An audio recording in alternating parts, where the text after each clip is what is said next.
What's up guys, welcome back to my channel. In today's video I'm gonna show you how to break a line inside a cell in Google Sheet. Here you can see I have a line and I have pasted this line into this cell. So now I want to break line. First of all, I'm adjusting the column size, width, and then if you want to break the line from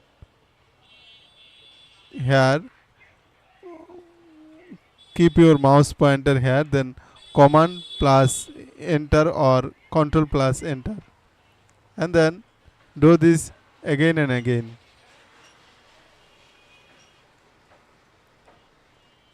That's it. It's a very simple tricks to break a line inside a cell in Google Sheet or Excel. Thanks for watching. I hope this is helpful for you.